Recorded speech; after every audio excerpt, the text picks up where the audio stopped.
नमस्कार, आप देख रहे न्यूज 18। मैं हूं आपके साथ मेनका चौधरी। और पूर्वांचल के बाद पश्चिमी यूपी को बड़ी सौगात देने पीएम नरेंद्र मोदी 25 नवंबर को जेवर एयरपोर्ट का शिलान्यास करने यूपी आ रहे हैं। सीएम योगी आदित्यनाथ खुद इन तैयारियों का जायजा लेने थोड़ी देर में जेवर पहुंचने वाले हैं। ये एयरपोर्ट देश का सबसे बड़ा एयरपोर्ट होगा जिसका शिलान्यास आज हो रहा है। इसके लिए जमीन का अधिग्रहण हो चुका है। अलग अलग चरणों में जेवर एयरपोर्ट का काम होना है। पहले चरण का जो काम है उसके लिए आज शिलान्यास होगा और इस तरीके से 2023 का लक्ष्य रखा गया है। 2024 तक आम लोगों के लिए जेवर एयरपोर्ट शुरू हो जाए, ये लक्ष्य रखा गया है। 25 नवंबर को प्रधानमंत्री शिलान्यास करेंगे और उससे पहले शिलान्यास के कार्यक्रम का जायजा लेने के लिए सीएम योगी आदित्यनाथ जेवर पहुंचने वाले हैं। थोड़ी देर में नोएडा पहुंच जाएंगे सीएम योगी आदित्यनाथ और उसके बाद उस स्थल पर जाकर कार्यक्रम की तैयारियों का जायजा लेंगे जहां पर शिलान्यास होना है। तस्वीरें न्यूज 18 पर आप लगातार देख रहे हैं। शिलान्यास के लिए, भव्य शिलान्यास के लिए तैयारी की गई है और इस इंटरनेशनल एयरपोर्ट के बन जाने से न सिर्फ जेवर उत्तर प्रदेश बल्कि दिल्ली एनसीआर के कई जगहों को फायदा मिलने वाला है।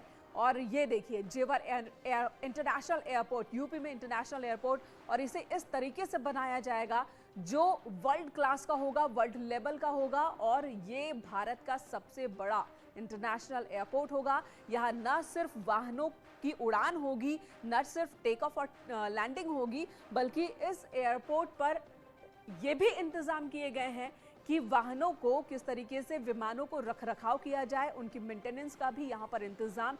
जेवर एयरपोर्ट जो कि इंटरनेशनल एयरपोर्ट, और इसका शिलान्यास होना है। थोड़ी देर में सीएम योगी आदित्यनाथ पहुंचेंगे और कार्यक्रम की तैयारियों का जायजा लेंगे। जेवर एयरपोर्ट ग्रेटर नोएडा में होना है। जेवर जो कि गौतम बुद्ध नगर के अंदर आता है, वहीं पर एयरपोर्ट बनना है और उसके लिए शिलान्यास का कार्यक्रम 25 तारीख को है। प्रधानमंत्री नरेंद्र मोदी के हाथों शिलान्यास होना है। श्री राम इंटरनेशनल एयरपोर्ट, अयोध्या में कई एयरपोर्ट उत्तर प्रदेश को अब तक मिल चुके हैं, लेकिन इस एयरपोर्ट की अगर हम बात करें, जेवर इंटरनेशनल एयरपोर्ट की बात करें, तो इससे पूरे दिल्ली एनसीआर को फायदा मिलने वाला है। और आईजीआई इंटरनेशनल एयरपोर्ट, वहां पर जो लोड है वो भी कम होगा और यहां पर विमानों के रख रखाव की भी व्यवस्था होगी, मेंटेनेंस की व्यवस्था होगी। अभी होता यह है कि जो बड़े विमान होते हैं उनकी मेंटेनेंस के लिए उन्हें भारत से बाहर भेजा जाना पड़ता है, लेकिन जेवर इंटरनेशनल एयरपोर्ट पर उसकी भी सुविधा होगी। तो एक बहुत बड़ा सपना है ये यूपी सरकार का, सीएम योगी आदित्यनाथ का। वो सपना अब साकार होने की दिशा में काफी आगे बढ़ चुका है। 3 तस्वीरें इस वक्त आपकी टीवी स्क्रीन पर। पवन गौड़ हमारे सहयोगी इस वक्त हमारे साथ जुड़ चुके हैं। पवन का रुख कर लेंगे। पवन, जेवर इंटरनेशनल एयरपोर्ट, इसका इंतजार लंबे वक्त से हो रहा था। एक लंबी प्रक्रिया हुई, जमीन अधिग्रहण की प्रक्रिया हुई, साथ ही वहां पर लोगों के विस्थापन की जो व्यवस्था की जाती है वो हुई, और अब शिलान्यास की तारीख 25 तारीख, सीएम कब तक पहुंचने वाले हैं? देखिए मेनका, जिस बात का बहुत दिनों से या कहें बहुत सालों से इंतजार किया जा रहा था, आखिर वो घड़ी अब आ गई है और जेवर इंटरनेशनल एयरपोर्ट का शुभारंभ प्रधानमंत्री 25 नवंबर को जेवर पहुंचकर करेंगे। बात करें मुख्यमंत्री की, अब से थोड़ी देर के अंदर मुख्यमंत्री योगी आदित्यनाथ यहाँ जो कि जहाँ जो एयरपोर्ट की जगह है वहाँ पहुंचेंगे और सारी व्यवस्थाओं का जायजा लेंगे। किस तरह से 25 तारीख के कार्यक्रम को की तैयारियां किस तरह से की जा रही हैं उसका जायजा लेंगे। आप सुरक्षा व्यवस्था आप लगातार देख सकते हैं। मुख्यमंत्री के दौरे से पहले सुरक्षा व्यवस्था एकदम चाक चौबंद कर दी गई है।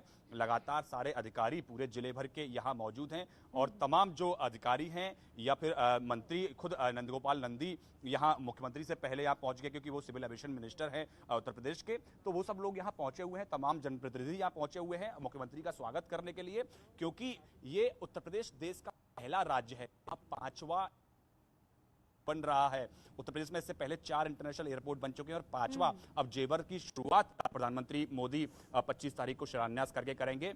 2024 तक यहां से पहली उड़ान उड़ने की संभावना बताई जा रही है। लगातार एक दो नहीं बल्कि 5 इंटरनेशनल एयरपोर्ट उत्तर प्रदेश में, लेकिन जेवर इंटरनेशनल एयरपोर्ट सबसे अलग है, सबसे जुदा है। आईजीआई से भी बड़ा इंटरनेशनल एयरपोर्ट यहां पर होना है और यहां पर कई और सुविधाएं भी होंगी। जेवर आसपास की जो तस्वीर है वो बदल जानी है। न सिर्फ यूपी बल्कि लखनऊ तक के लोगों के लिए भी ये एयरपोर्ट बहुत ज़्यादा फायदेमंद होना है। जिनको इंटरनेशनल फ्लाइट्स लेनी है, वो बजाय इसके कि लखनऊ से दिल्ली IGI पहुंचे और वहां से इंटरनेशनल एयरपोर्ट ले, वो जेवर आ सकते हैं, क्योंकि जो एक्सप्रेस वे है वहां से ये दूरी सिर्फ 6 घंटे की, और वहां से वो पहुंच जाएंगे और इंटरनेशनल एयरपोर्ट, व्यापार में भी गति मिलेगी, इससे कहा जा रहा है। और नोएडा को लेकर एक मिथ है, सीएम बार बार उस मिथ को भी तोड़ रहे हैं।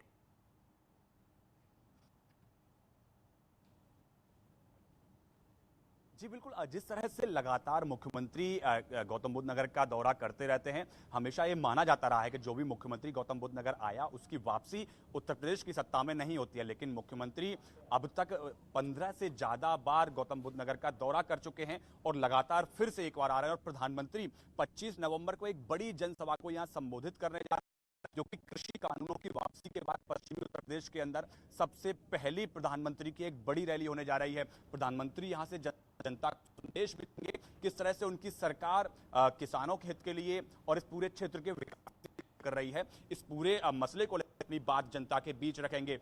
तो लगातार अब क्योंकि चुनाव का समय है जी, पवन यहाँ पर एरियल व्यू एक हमारे दर्शक देख पा रहे हैं, और जो एरिया है इंटरनेशनल एयरपोर्ट बनने का, वो एरिया कितना विशाल है, कितना बड़ा है, वो भी देख पा रहे हैं। और उसके एक छोटे से हिस्से में शिलान्यास का कार्यक्रम और उसकी तैयारी भी देख पा रहे हैं ड्रोन के नजरिए से हमारे दर्शक इस वक्त। पवन, ये बताएं, पूर्वांचल और इलेक्शन की आपने बात कही, तो पूर्वांचल इलेक्शन और अब ये पश्चिमी यूपी की बात हो रही है।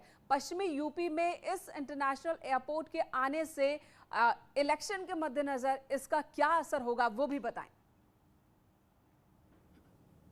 मेनका, मैं आपको बताना चाहता हूं, अगर इसके एरिया की बात करें तो तकरीबन 6000 हेक्टेयर जमीन इस पूरे एरिया के लिए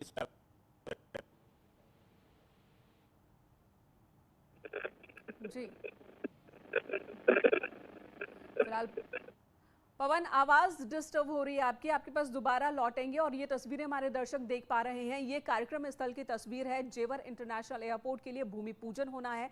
25 तारीख को प्रधानमंत्री नरेंद्र मोदी खुद शिलान्यास करने वाले हैं, और उससे पहले तैयारी जो है वो इस वक्त देखने को मिल रही है। सीएम योगी आदित्यनाथ भी इस तैयारी का जायजा लेने के लिए थोड़ी देर में पहुंचेंगे जेवर, और उससे पहले ही कई बड़े अधिकारी और मंत्री यहाँ पर मौजूद हैं। मेगा शो की तैयारी है, पश्चिमी यूपी के सारे बड़े बीजेपी नेता इस दौरान मौजूद रहेंगे। यानी कि विकास का ये जो काम है, इसके जरिए 1.5 लाख लोगों के आने की व्यवस्था की गई है। 1.5 लाख लोग कार्यक्रम स्थल पर यहां पर पहुंच सकते हैं। 4 हेलीपैड भी बनाए गए हैं। जो वीवीआईपी मूवमेंट, उसे लेकर भी तैयारी की गई है। 25 नवंबर को शिलान्यास होना है, और उससे पहले की तैयारी की तस्वीर आप देख रहे हैं। जेवर इंटरनेशनल एयरपोर्ट की अगर हम मायने की बात करें तो आर्थिक विकास को रफ्तार तो देगा ही ये इंटरनेशनल एयरपोर्ट। न सिर्फ जेवर, बल्कि अगर हम बात करें दिल्ली के एक बड़े हिस्से को भी ये कवर करेगा, क्योंकि IGI इंटरनेशनल एयरपोर्ट की तरफ जाना उससे ज्यादा आसान जेवर जाना हो जाएगा।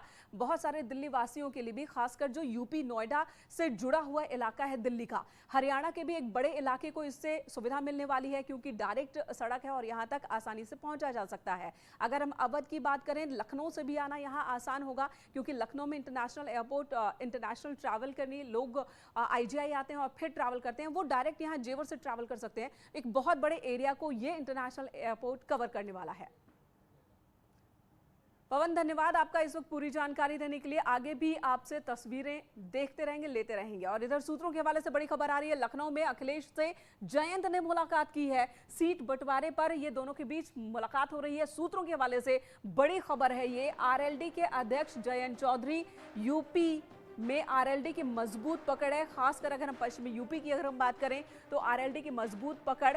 RLD और समाजवादी पार्टी पहले से ये कयास लगाए जा रहे थे कि ये दोनों मिलकर ही चुनाव लड़ने जाएंगे, लेकिन आधिकारिक तौर पर अभी तक ये बातें सामने नहीं आई हैं। और इसी बीच RLD अध्यक्ष ने प्रियंका गांधी से भी मुलाकात की थी, कांग्रेस से, और तब कई और कयास लगाए जाने लगे थे, चर्चाएं तरह तरह की। और इस वक्त जो बड़ी खबर आ रही है कि अखिलेश यादव और जयंत चौधरी के बीच मुलाकात हुई है। पिछले कई दिनों से चर्चा चल रही थी, और जो आज की मुलाकात है वो सीटों के बंटवारे को लेकर मुलाकात है। सूत्रों के हवाले से ये खबर आ रही है, बड़ी खबर आ रही है कि सीटों को लेकर बात RLD और समाजवादी पार्टी के बीच हो रही है। पश्चिमी यूपी में मजबूत पकड़ आरएलडी की, जयंत चौधरी की, और ये 7 समाजवादी पार्टी को अगर मिलता है तो पार्टी काफी मजबूत स्थिति में होगी। पश्चिमी यूपी को लेकर बीजेपी ने भी अपने गियर में बदलाव किया है, कह सकते हैं कि अपनी रणनीति में बदलाव किया है। लेकिन पश्चिमी यूपी में लगातार ये खबर आ रही है कि बीजेपी से अब बड़ी संख्या में जो वोटर्स हैं वो नाराज हैं, और इसी बीच जयंत चौधरी और समाजवादी पार्टी का साथ होता नजर आ रहा है। आरएलडी और समाजवादी पार्टी का सीटों को लेकर बंटवारा हो रहा है, बातचीत हो रही है, चर्चा हो रही है, ये सूत्रों के हवाले से खबर आ रही है। लगातार यही माना जा रहा था कि समाजवादी पार्टी और जयंत चौधरी मिलकर ही इलेक्शन लड़ेंगे, लेकिन आधिकारिक तौर पर अभी सभी तरह के ऐलान का इंतजार है। अलाउद्दीन हमारे साथ मौजूद है। अलाउद्दीन, जो आज की मुलाकात कहां पर हो रही है, क्या बातें हो रही हैं?